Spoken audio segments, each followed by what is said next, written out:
As we should all be well aware of by now, a truly original idea is hard to find in Hollywood. Even setting aside all the sequels, remakes, and reimaginings, there's still a reliance on screenwriters to borrow story ideas from real-life events. And that actually makes quite a bit of sense. Most filmmakers don't live in a bubble, so when they're brainstorming ideas for their next movie, it makes sense that they'd look to the outside world for a little inspiration. Not only does basing their characters on real people make the filmmaker's job 10 times easier, it also helps the characters feel grounded in reality because, well, they are.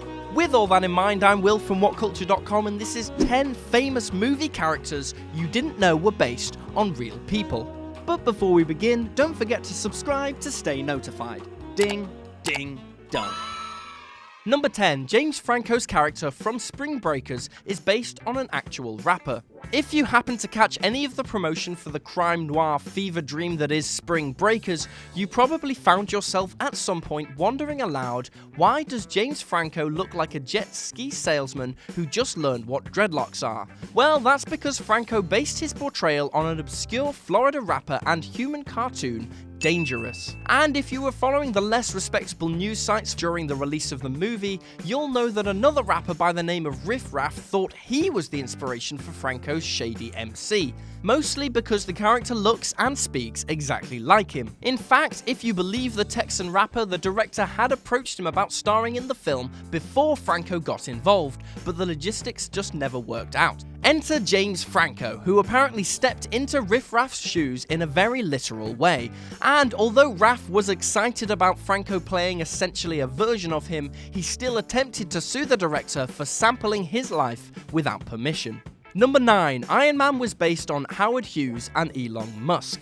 Handsome, rich, deeply flawed businessman innovates flight technology to be used in a military capacity. Who are we talking about? Inventor of the Iron Man suit, Tony Stark, or inventor of the spruce goose, Howard Hughes? The answer is, of course, both. Hughes was the perfect inspiration for the MCU's leading man, as the peculiar entrepreneur basically hit every checkmark on Stan Lee's list when the comic book writer started his newest superhero, stating he was an inventor, an adventurer, a multi-billionaire, a ladies' man, and finally a nutcase. Without being crazy, Tony Stark was Howard Hughes. Speaking of which, when it was time to bring Stark to the big screen, Robert Downey Jr. decided to look to the founder and CEO of Tesla Motors, Elon Musk, for more inspiration. The director of the film said that they had initially had trouble trying to figure out how to make Stark seem real. After meeting with Musk, everything sort of clicked. He stated, "Elon Musk makes no sense. Elon is a paragon of enthusiasm, good humor, and curiosity,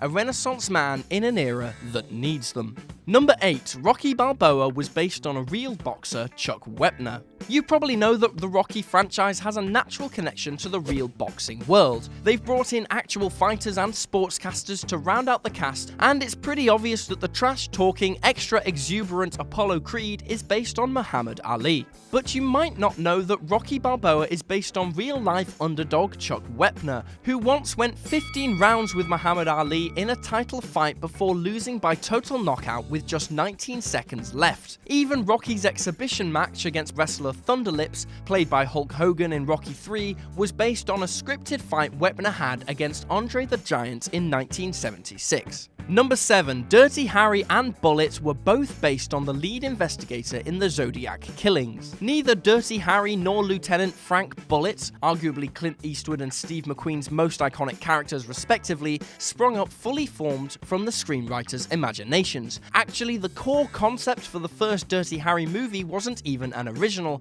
but rather structured around the real-life Zodiac killer case. For those unfamiliar, the Zodiac was one of the world's biggest psychopaths in the late 60s and early 70s who bragged via letters to various newspapers about all of the people he brutally murdered, and even sent a whole slew of cryptic clues to the police that should have led to his arrest. Dirty Harry followed a similar framework, swapping out the names while pretty much everything else stayed the same, except in the end Dirty Harry killed Scorpio, where the real Zodiac case remains unsolved. BULLITT, on the other hand, took less from the case file in question and more from Toshi's general aura. McQueen, who plays a San Francisco detective, completely apes Toshi's manner of speaking and even uses the same, somewhat unusual, upside-down shoulder holsters that allow for a quicker draw. Number 6. Shrek was modelled on a disfigured pro wrestler from the 1940s. Mind-blower number 1. Shrek is actually based on a children's book of the same name. Mind-blower number 2. Bill Murray, Chris Farley and Nicolas Cage were all in talks at one point or another to voice Shrek. And mind-blower number 3. The computer-animated ogre was modelled after a French professional wrestler with an overactive pituitary gland. Maurice Tillet, better known by his ring name the French Angel, became a huge draw on the pro wrestling circuit in the 1940s because of his unusual look. This was due to a disease shared by fellow pro wrestler Andre the Giant, which caused severe thickening of the bones. It's likely that the scene from the first film in which Shrek takes on Lord Farquaad's knights inside an actual wrestling ring was a nice little nod to the French Angel's involvement in the character's design.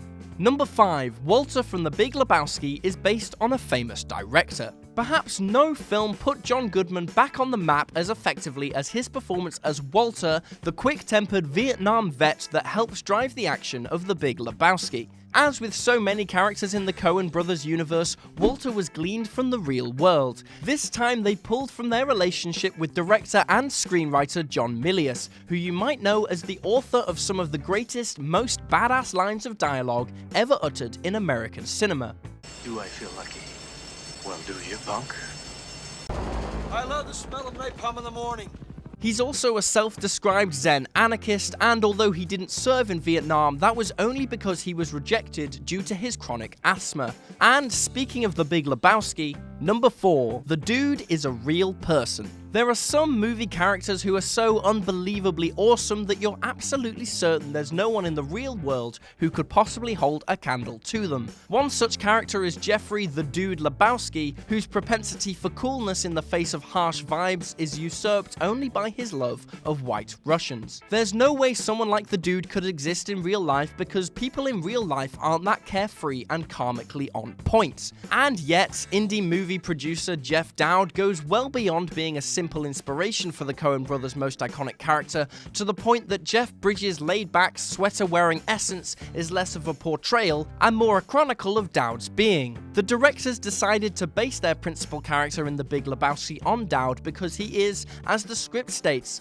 a man in whom casualness runs deep. Number 3. Jabba the Hutt was based on Sidney Greenstreet, an obese actor from the 1950s. At first glance, the inspiration for Tatooine's corrupt crime boss would seem to be a giant pile of blubber wearing a toad mask on Halloween. But it turns out that everyone's favourite morbidly obese gangster was actually inspired by British actor Sidney Greenstreet, who made his living playing various miscreants in such masterpieces as Casablanca and The Maltese Falcon. Greenstreet was a big guy. In fact, he was so big that his credited character in The Maltese Falcon was the Fat Man. He also had an incredible knack for embodying seedy criminals who dabbled in slavery and smuggling. Now, doesn't that sound familiar?